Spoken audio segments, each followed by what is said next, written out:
I was laying on the grass and I looked up and then I saw this little crack in the wall.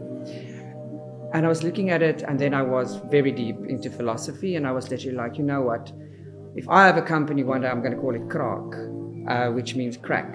Crazy. And then I got deeper into the meaning of each crack that you will find will be different if it is caused by natural impact. So then it was a situation of, it spoke exactly to what it is I want to do. I want it to be natural, I want it to be something truly unique, and it must only be something that's got a natural cause. Hannes Maritz, founder of Kraak, is a master of experience creation. Raised on a Namibian farm, he embraced beauty and imperfection, seamlessly blending raw natural elements to craft breathtaking atmospheres. He has also founded Kraaktafel, a dining experience set in remote nature where each gathering is a meticulously curated affair. As one of the most sought-after event curators and wedding planners, he has turned the dust road into his own lane.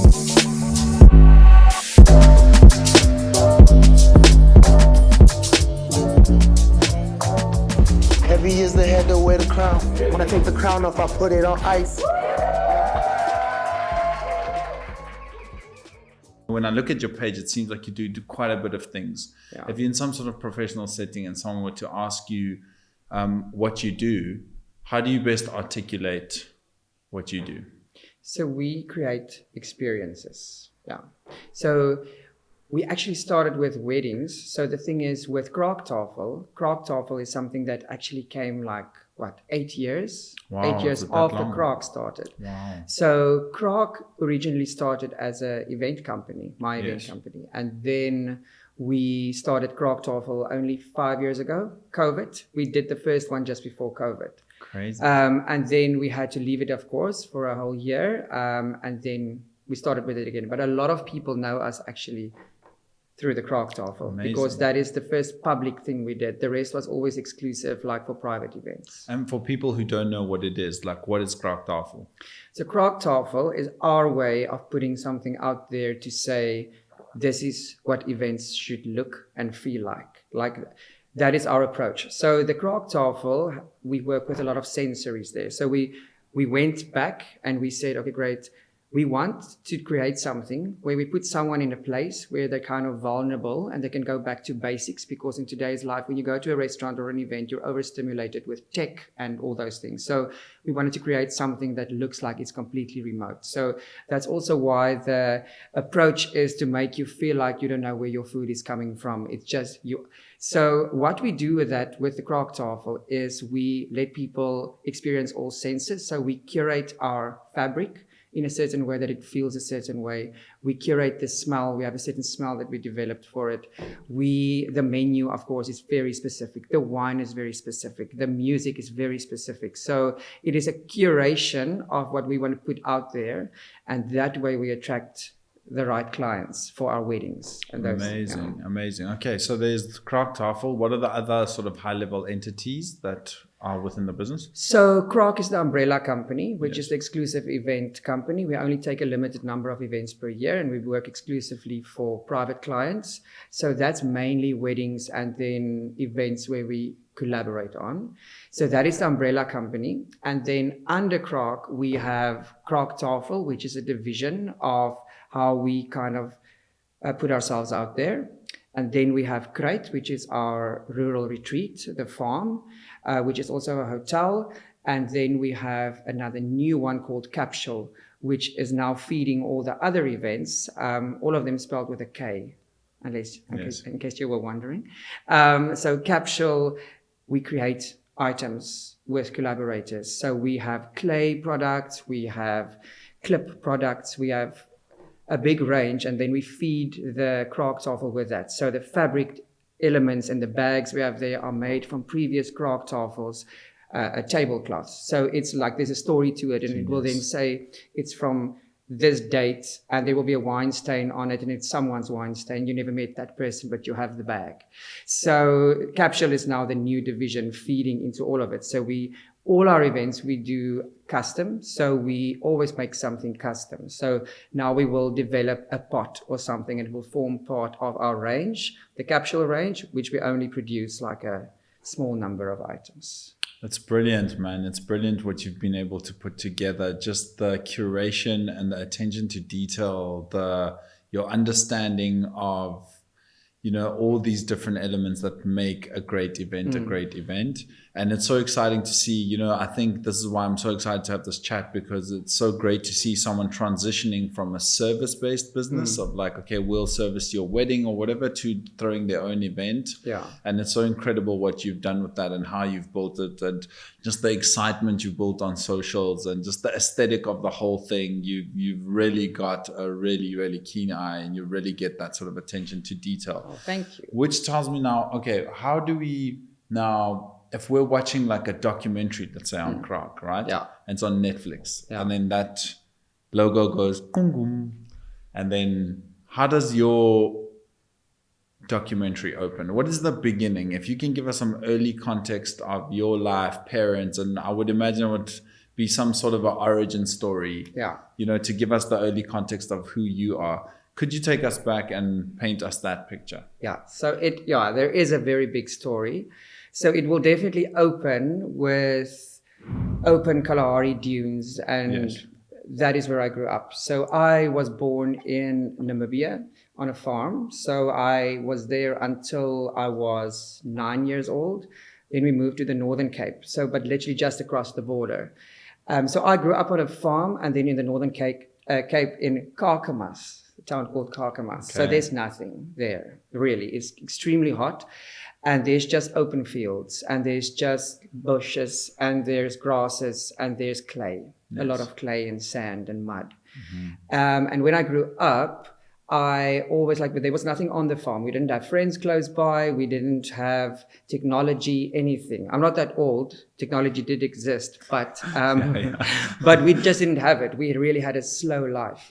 We were off the grid completely, something that nowadays is such a luxury to have. Yeah. But then I would keep myself busy with creating things. I would either bake mud cakes with my mom's chicken eggs, and it wouldn't end very well, but I would do that. I would build houses with sticks and branches and leaves, and I will build stuff with clay. Like playing with mud was literally our biggest thing. Playing with mud, and we usually did that while my parents were taking a nap. So like a real Sunday nap. We were not allowed to be in the house, so we had to be outside, because if we make a noise, then we're in trouble. Crazy. So then we would always create. So then we would always. My dad was a farmer, so he's like his afternoon naps is like his holy ground. So then if the kid anyway. Wow. So that is where the whole that's where I come from. I come from a slow and a life where there was quite a lot of boredom that you had to keep yourself busy with, because a lot of people would always ask me, where does the creativity come from? And it definitely comes from being bored and having to create something. There's not always toys around that you play with. There's not always friends around. So you create something. Yes. So then, of course, that was my upbringing. And then I went to study drama, actually. And in 6 months' time, I realized that's not for me. Like, I do like entertaining, but by then I didn't know there's actually an industry where you can entertain people without having to be on a stage. Mm-hmm. So I have quite a big music background. So I came to Cape Town to perform here and there and just see what I can do. Anyway, then I also emailed quite a few places to find out, okay, well, where can I go? I knew what I wanted to do. Like, I want to work with people. I love design. I love interior, architecture, all those things. But I didn't know, because I didn't grow up with a reference of knowing interior architects, or even that it exists. I don't even think I knew that was a course that you can go study. So Crazy, it was literally like my world was very small where I was. And then suddenly I came to Cape Town. And by the way, I only came here because I emailed like 24 people saying, I'll come and work for you for free. I'll do anything. I just want to try and figure out what it is I want to do while I was busy finishing my degree. Yes. And then I came, and the only place that answered me was a wedding venue. And I was like, okay, I didn't know there was a wedding industry. I thought that all the ladies from the church usually does a wedding. Organize their own weddings. That's what it is. Like, or you get married in the city hall, or you get married in the library, or you get married like in a small little random area. Like that kind of for me, or the church even. Yes. And then I discovered the wedding industry and I checked it out. I worked there for 2 years. And then someone did a wedding there, a coordinator, which was also like, it was this massive coordinator in South Africa. And I just didn't know who he was. And then everyone around me was like, oh my gosh, this guy is going to come do a wedding here. And I'm like, who is he? Then he came, he saw how I operated. He offered me a job. And then I realized, okay, wait, something is now happening here. And then I went to work for him for about a year. And then I got bored. So the word bored, you will hear quite a lot actually during our conversation, because that is, I feel I strongly come from a boredom background. That's why I am where I am. But so then he poached me and I worked there. I got bored because it wasn't as creative as I wanted. And I looked at this industry and I was like, geez, if I want to make a living out of this, I don't want to do what I'm doing now. I want to create another line within this industry. Yes. And then I started thinking about my own thing.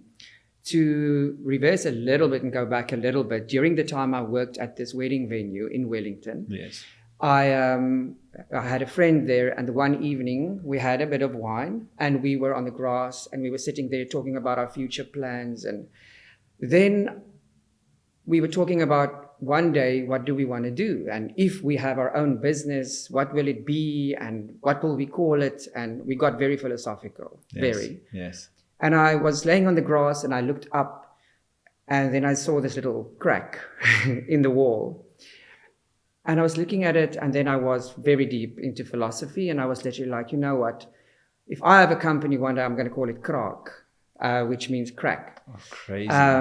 Because, and then I got deeper into the meaning of each crack that you will find will be different if it is caused by natural impact.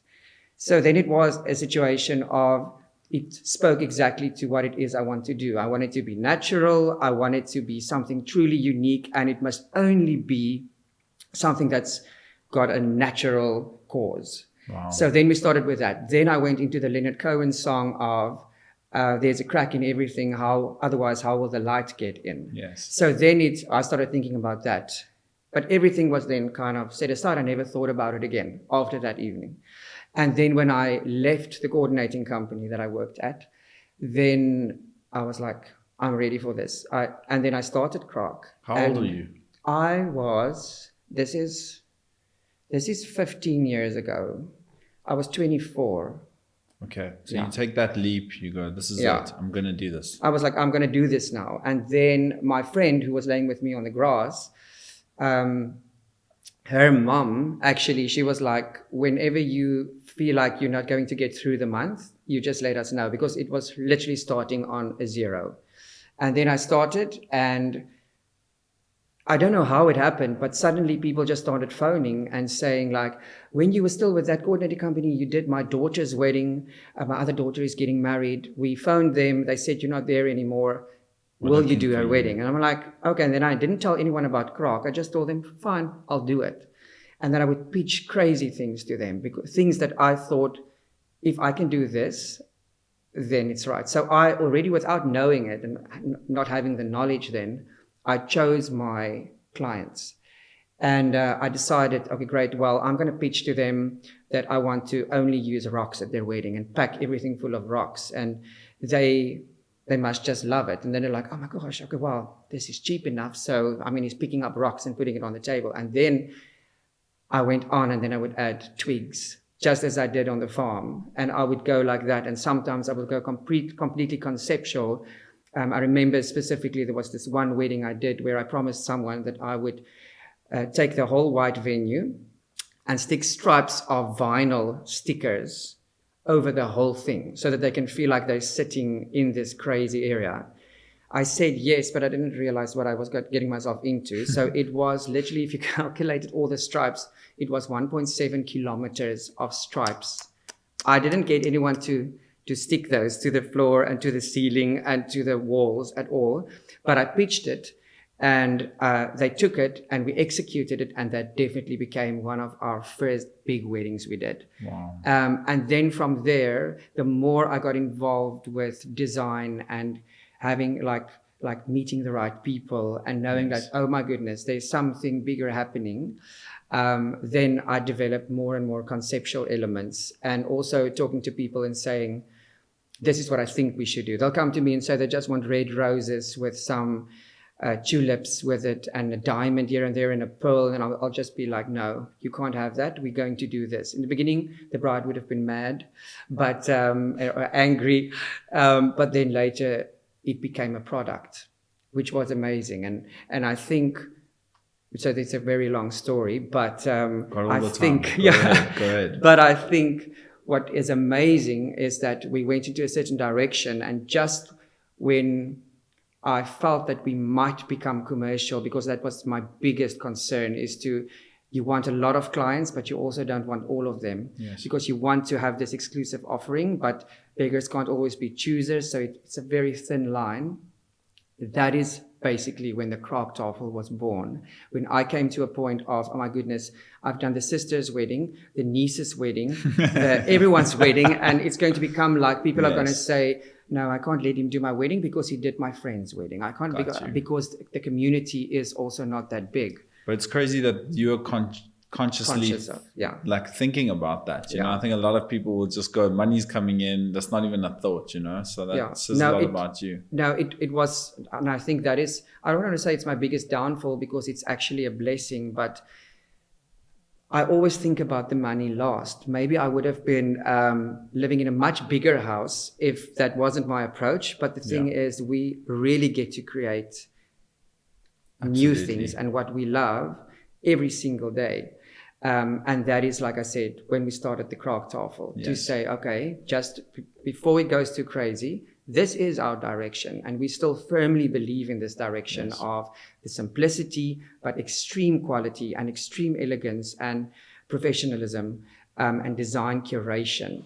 So that's when we started. And so that idea was basically, take me through the inception of that idea. It's going to be a table. We're going to invite some people. We're going to sell tickets, right? Yeah. It's one table usually, right? One table usually. Okay, so take me through that. Like what was from concept to what it was to what it's obviously become today? So we actually did the first one because the thing is, I always drove past fields of canola and wheat and like all those beautiful just fields and fields of one thing and the simplicity thereof. And I would always drive past and my head would just go and I'll be like, oh my Lord, imagine you sit there and you dine. Just imagine that, because it reminded me of the dunes in Namibia, of everything being the same. But of course, we don't have that here. So that all spoke to me.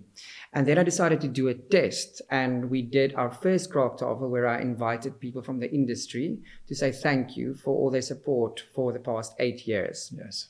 And just, give thanks to them always helping us. And they know where we came from and how everything started. So we invited them and we made it a black tie event in the canola fields.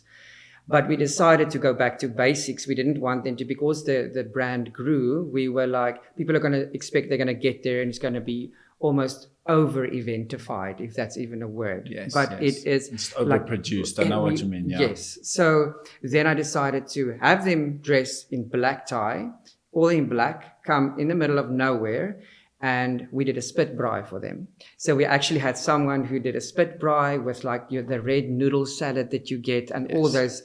So we did that. And for dessert, we had malva pudding with an ultra mal box on the table, and you can pour your own custard into it. Very cool. Just be like, you can dress fancy, but this, it's still back to basics, and you need to enjoy what's around you and take everything in. We're not going to overstimulate your taste senses. We're going to allow you to actually allow things in to experience more from this experience.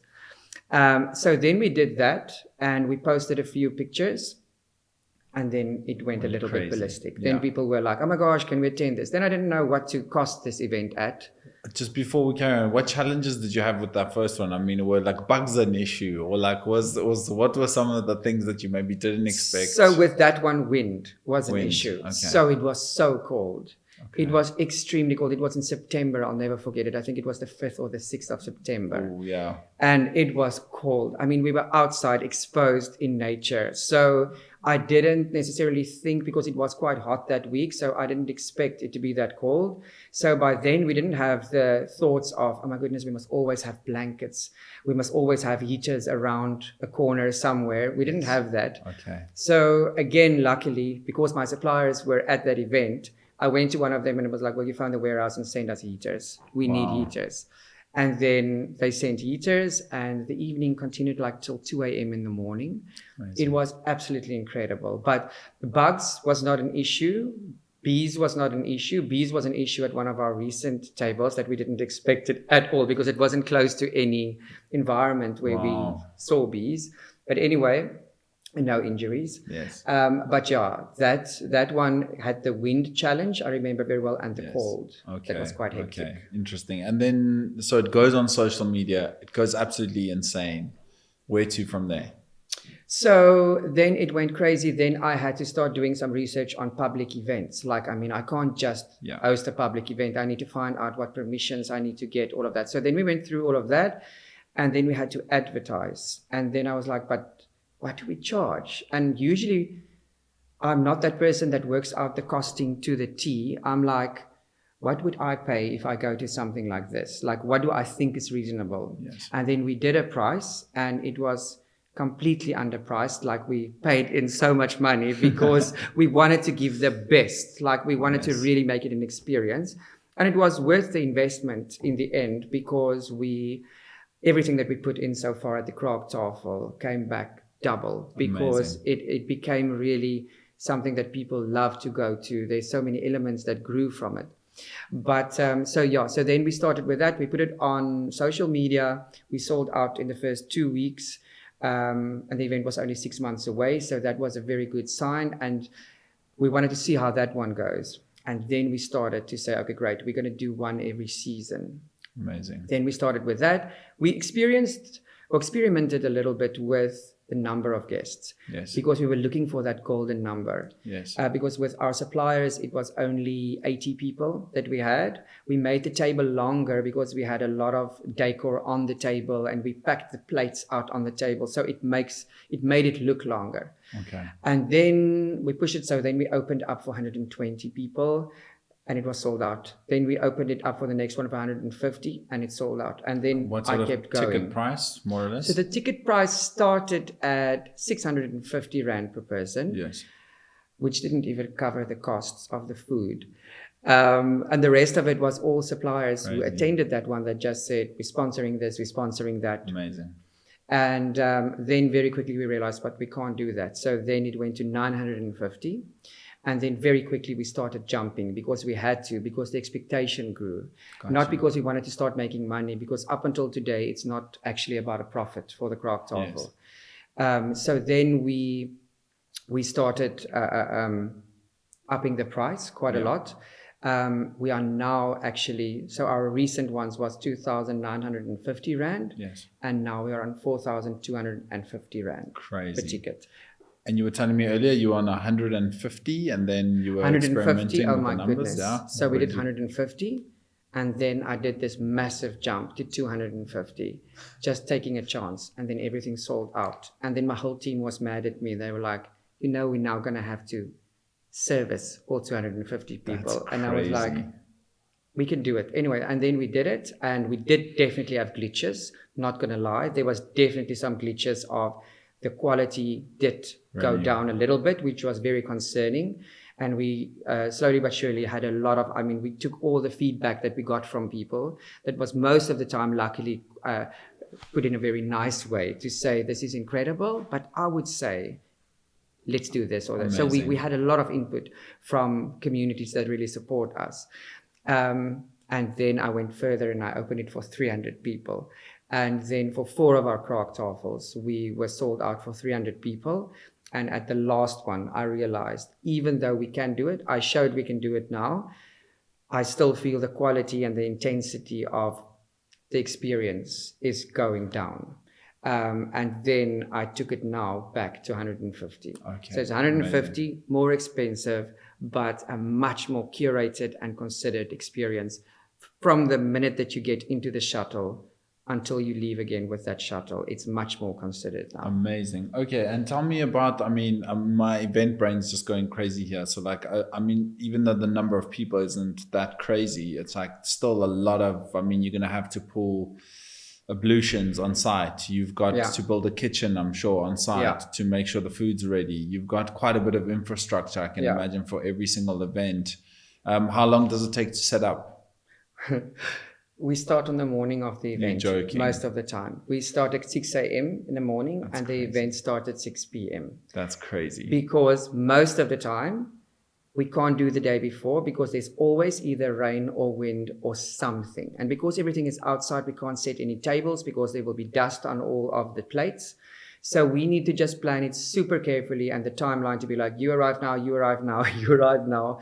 Sometimes we do deliveries the day before and we put security there because it's such a remote area. We can also not like expect someone to just sit there and now it's maybe the wind is very bad, it's very cold and this guy needs to just look after the liquor or whatever. So we rather have all the trucks and everything standing ready at the warehouses of the suppliers and then they all come from that morning. 6 a.m. Crazy, man. That's insane. I didn't know that. Yeah. Wow. Also because we really need to, sometimes we've even had to, at the very last minute, change the location because of wind directions that changed or weather that suddenly, because Cape Town and the Winelands can have all 4 seasons in one day, Absolutely. as you know. Absolutely. So sometimes we really, on the morning of the event, we change location. Incredible, man. I love this so much because you've literally taken like a dinner party and you've turned it into one of probably the most exciting events right now. And I just see on social media, like, tell me about that strategy. Is it just shooting beautiful stuff and putting it up online, or do you have sort of any influencers you work with? Or because I see so many people posting about the event, talking about it and... No, it is literally, that happened very organically. The one day I still thought we need influencers to come to this event so that they can post about it. And we did do that, actually. We invited a few of them. And on the morning of, like all 12 of them basically just say, no, sorry, we're going to be late. So they didn't really take it seriously, which was, I was like, okay. And then by then we'd sold out every time. I just thought I would like to speak to another target market or another audience. So then I actually scrapped that and never did that again. We will invite people that we feel, even if they have 1,200 followers or 1,000 followers, we will invite those people if we think they will have the right conversation and they would perceive it the way that we intend it to be. Amazing. So that we do. So if for every Kraaktafel we don't have like every time there's 20 people or what. But I will be like, maybe those people should join. Maybe they should join. They would love the conversation. They would like, then we would do that. Amazing. But we don't shoot advertising material at all. I can honestly say that each and every single photo that you see of the Kraaktafel or one of our events are all shot during the event. There's nothing where we did a styled shoot. I did a styled shoot when I started Kraak. Years and years ago, which I must actually mention because this actually goes back to, without realizing it, my first style shoot I did to now say, this is Kraak, this is who we are, this is who I am, was a table that I set, and then I set the whole table on fire. And that was the image, just to say like everything that you thought needed to be on a table, scrap that idea. There's a new direction. Like that was my intro. Maybe that can be the Netflix one. Yeah, okay. 100%. That is just burning this table. I love that. So it was just saying that there were a lot of things that kind of pushed the industry in a certain direction, and a lot of them are unnecessary. And so that was the very first shoot. But everything that you'll see on our social media is being Brilliant. shot at an event. I in the completely moment. relate to that. I mean, over the years from the eventing side, like I would never ever invite influencers. Like some of the sponsors we're working with, sometimes I would allow them Yes, to invite, of their course. guests, but and then that in return became influencers bought tickets and something that we're excited to be a part of and to share with, and I think that's a great ethos to pass on to other people. Tell me, what is the future? What do you think like the future of the businesses looks like? Do you see it more focused on the Kraaktafel, the events, the weddings? What would you prefer, or how would you want it to sort of transcend over the next couple of years? I love it the way that we have it at the moment. Amazing. We just literally this week confirmed that the Kraaktafel will also be going international, and that we will be heading to Dubai and to Turkey, specifically coming up next year. So that is a direction that I wanted to go and where I see it. So I would definitely, I would like to push the Kraaktafel to be more of an exclusive experience in the sense of the number of events that we host per year. So we already slowly but surely started changing it from 4 events to only 2 exclusive ones in a year. Incredible. With a few limited editions. So, and as for our weddings and events, I would stick to the limited number that we have. And offering the service that we have. So I would not change anything. Like that recipe at the moment, it works very well. I do realize that if we travel more, because a lot of our weddings and our events are becoming international events. So I do realize travel will be like getting more and more. So we would probably lower the number of events, the private events that we do per year, to be able to accommodate everything. And also with the property being there, there's a lot of curation happening on the property. And my biggest fear, and I said it in the beginning, the reason why the Kraaktafel started is the fear of becoming a commercial product. So that's what I would rather stand back then a bit, and if I see I need to quiet down one of my Instagram handles, I will do that, so that we are not like everything is happening at once and oh my goodness, it's so big and we're not going to use them because they have the Kraaktafel and they have this and they have this. How can they give all their attention to the event? So I would keep everything as we have it at the moment. I would love the intensity of the experiences to grow over the next few years, and the exclusivity and the custom part of our events to grow.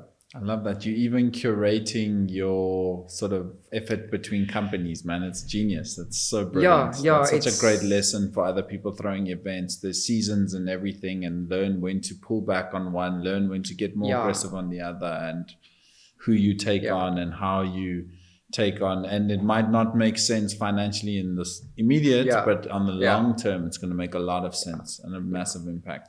Talk to me about the venue. How did that happen, and when did it happen? And so KRUIJD started actually, we like 5 years ago, also around more or less when the Kraaktafel started. You see the boredom thing coming in again. I literally just started the Kraaktafel and I was like, I want more. Yes. And then I was like, okay, what am I going to do? It's kind of like this conversation. You're asking me what's next. Then I asked myself the question, what am I going to do to make the brand stronger without advertising more? How can I have more people talk about this thing that's happening without having to spend money on advertising and go to expos, and like, where is that? And then I spent a lot of time actually then in the KRUIJD, and I realized that I want to have a kind of an entry to the company where it is taking me back to my roots completely, the nothingness of the farm. That's where I wanted to go, because I realized I became so busy that I missed living that slow life that I had, where all the boredom was and where all the creativity came from. Then I was like, okay, I think it's going into a direction of a property. Then we started looking for properties. But we couldn't find anything. I knew exactly what I wanted. Like, I had this picture in my mind of this specific property that I saw 14 years ago when we drove in Wellington. And we drove a little, like a mountain road, And I saw this house sitting down there with this open fields in front of it. And then I was like, oh my goodness, this is everything. So this also goes back quite far. Wow. Then I found out who it was. I was only living in Wellington for 2 years. And then I found out who the owner of that farm is. I got his number, I phoned him, and I was like, can I come and stay there? And in exchange, I would renovate this whole place for you. But it's this big barn. I didn't really have a cent on me. I didn't even know why I said that, but I did. And then I was like, or otherwise I can buy it from you. And then this guy was just like, well, I'm not going to let you live there, but if you want to buy it, you can give me this amount, which was outrageous. And if you manage to get it cut off from my big existing farm, you can have it. Wow. I was like, what? Then I phoned the one farmer that I knew in Wellington, and I was so excited. And then he said, Hannes, that was basically just that guy, his way of saying no, because you will never cut that thing off. And you can't pay that amount of money for that property. There's nothing there. There's not water, there's no electricity. It's just like a shed standing there. So then I left it. And then 5 years ago, when we started looking for something, but in the meantime, we went to that specific property illegally. It's parked in the gravel road. And me and Tina, which is now my wife, we would go there for illegal picnics. We would go, there's a little waterfall on the property. We'd go there for picnics. But many times, we'll go walk in the mountain. We'll end up here. We'll walk around the house. We'll just be like, this is incredible. Anyway, then we left it. Then we went on with the company, still lived in Wellington. And 5 years ago, when I started looking for something, couldn't find something, then I sent the estate agent to that property. Yes. And I told him, just go look at it. You will feel it when you drive in. That is what I want. I want something like that. He drove in, and when he drove in, on the little bridge as you enter, someone came from the front. And it was a guy who bought the property 2 years after my phone call that I gave 14 years ago. And that was a developer, and he managed to cut the property loose from the big, because it's National Heritage Site, Petratif history, all those things. But it took him 6 years to cut it from that. And by the time that he was done with all of it, and he paid the amount that the owner wanted, he lost appetite for the property. So when my estate agent drove in, that guy was like, well, just make me an offer. And then the estate agent phoned me and was like, Hannes, would you want this property? I'm like, how much? And then he made an offer, which was kindly declined. And then we made another offer, and it was accepted. And a few months later, everything was sorted, and we managed to get the funding and to buy the property. Incredible, and that is great today. What a beautiful story. So that is how it started. And the whole approach to KRUIJD is about boredom. So your treatments that you get there is all based on boredom and getting present again and being able to be in the moment. So we develop our retreats there. It's called modderkoekies and middagslapies, which means mud cakes and afternoon naps. I love that. So our treatments are focused on breathing. It's morning movement. It is working with clay on the property. So there's incredible clay on the property. Our floors are also made of clay from the property. And people actually, they sit in these treatment huts and they are just zoned out. There's a little frame that they can look out into the mountains, and they play with the clay on the floor and they make objects. And that is kind of the therapy that goes behind that. And there's forest walks and all those things. The rooms of the hotel that we designed are also based on simplicity and barefoot luxury. All the designs are like you have sunken beds and you have sunken seating areas so that you can feel you're sitting on the floor. Yes. But also you're sleeping on the floor with the bed. So you literally walk down and there's your bed. And when you lay down, you are level with the floor. And it's designed in a way that you have certain views from certain angles. Amazing. From the rooms. So it's so that is how the whole property started and where the whole approach came from and how we ended up getting this property. Incredible. You use this term barefoot luxury a lot. Explain that to me. So with Kraak, having an established brand, we are known for the luxury that we give at our events. Even though it's simple and not overly styled, it is still luxury. And we couldn't add a product to the brand that's anything less than that. But we also didn't want to come in and hang chandeliers everywhere and over curate a space. So then we came to this beautiful golden thread that goes through of the luxury actually of being barefoot again. Brilliant. So then it went there, and it's like, it is barefoot and you're walking on clay and you're on this farm. The farm is big, it's 42 hectares. So you walk up into the mountains, there's fynbos, there's everything. There is a waterfall on the property. So then we decided, okay, you can be in nature, but the luxury levels need to be up here. So each unit has its own butler. It has the most incredible linen bedding over it. It's got very considered design elements in it, like incredible woven items, really, really designed items. So you are in nature. It's one unit, all open plan, and it's very, very simple, but it is very, very curated. So that's where that luxury comes in. Brilliant. While being barefoot. Genius. I love it. How many rooms?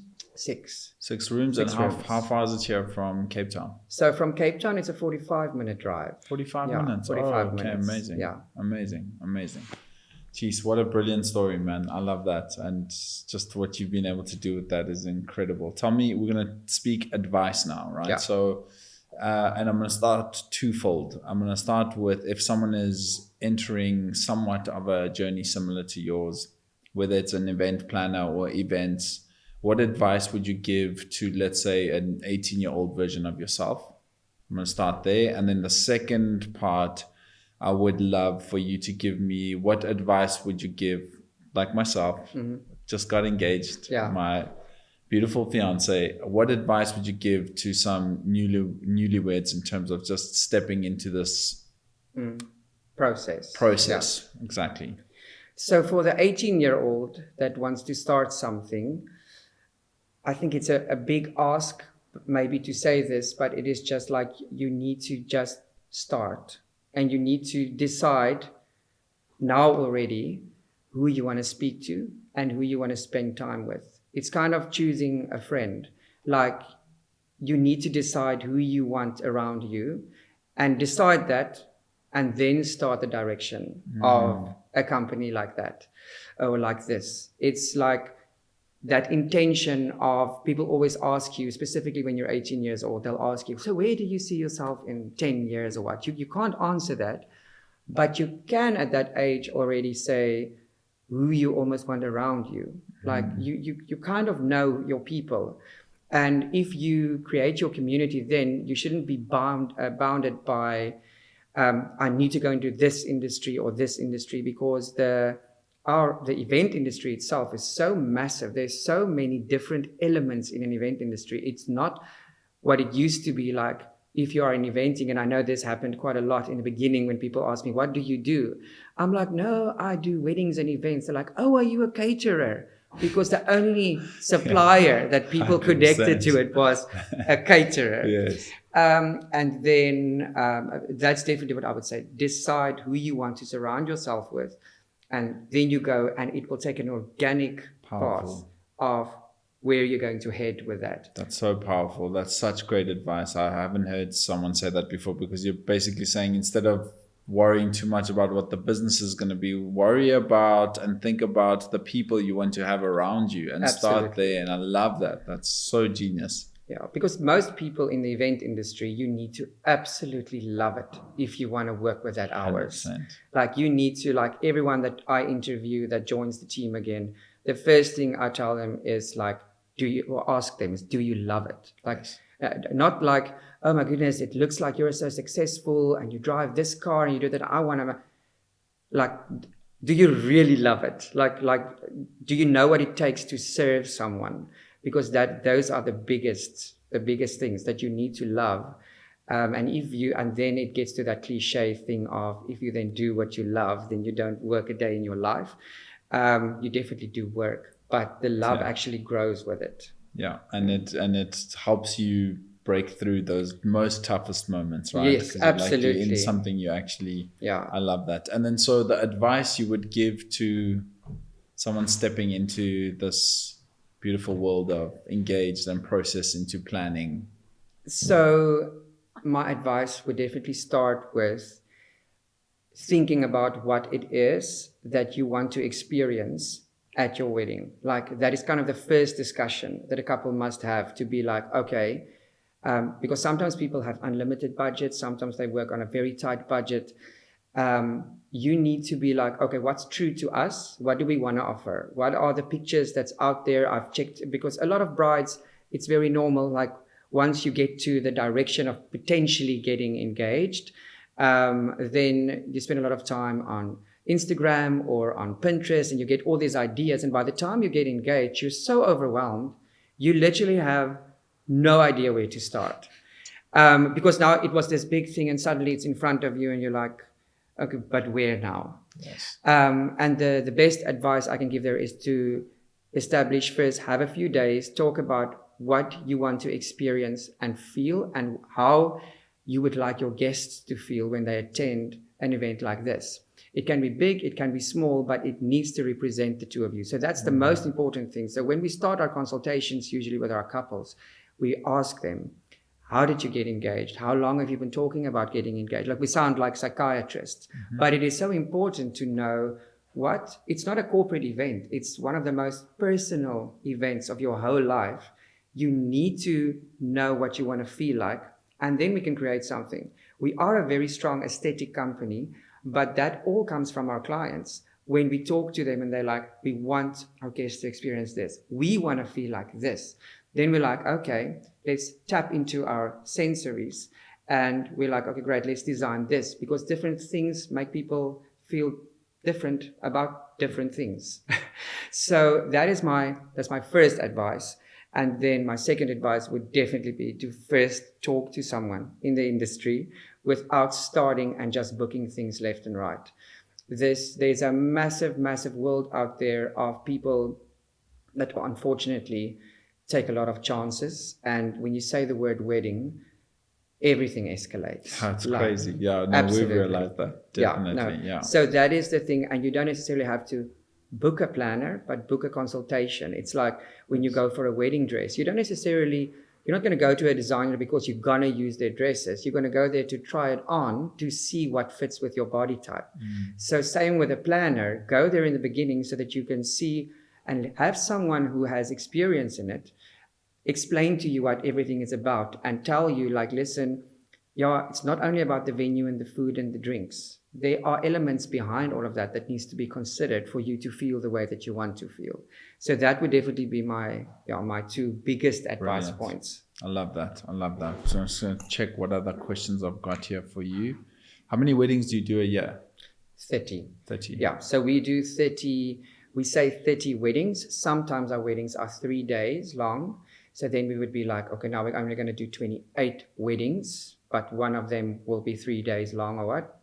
And it also depends on the size and complexity. One year we will get 20 massive weddings, and then we'll be like, okay, no, we're going to cap at 22. We'll take 2 smaller ones in. Some years it would be a lot of small weddings, then we take all 30. Got you. And how do you decide the ones you take? Is it like an energy exchange? Is it the right people you're trying to bring in? It's completely energy based. So we have a consultation with each and every client. So what they'll do is they will inquire. We will send them our information and say how we work. And we specifically say, if you feel aligned with that. So we have a very certain aesthetic to the offering that we have. So that if you look at it, like, people see us on social media and they either love what they see or they don't. And so then we already know when they reach out, most of them love what they saw. So they do understand our product, but then we give them more information.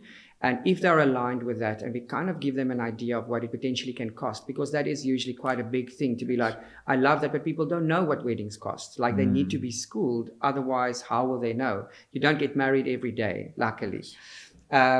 So then we'll send that, and if they're aligned, we'll have a consultation. And the first leg of that consultation is always a personal one, where we talk, and I tell them specifically, you need to be comfortable after this consultation with my voice, with the way that I speak, with my approach to everything. We must literally look each other in the eye, and you must decide, are you going to be able to listen and take advice from me for about 12 months of your life? Like, if you're comfortable with that, and then I put it back and say, and if I'm comfortable with your approach from your side and the expectations that you are setting aside today, then we can take it further and we can decide. And we don't do that in the first call. After that, I fully consult them on pricing, more or less, what it can be. They ask questions they want. It's usually like a 30-minute, 45-minute consultation. And afterwards, they can ask more questions or let me know, unless we think it was a fit or not. If sometimes they email back and they say, we are a fit, and I feel we're not a fit, then I'm not scared to tell them. And every time that I've done that in the past, I got emails and phone calls along the process as they continue, where they said, we were mad at you, but we want to say thank you because we now realize why you did that. And we love our planner that you recommended, and everything is amazing. So that is always, and every time when I make that mistake of not trusting my gut, it turns out not to be an enjoyable process. That's brilliant, man. I love that.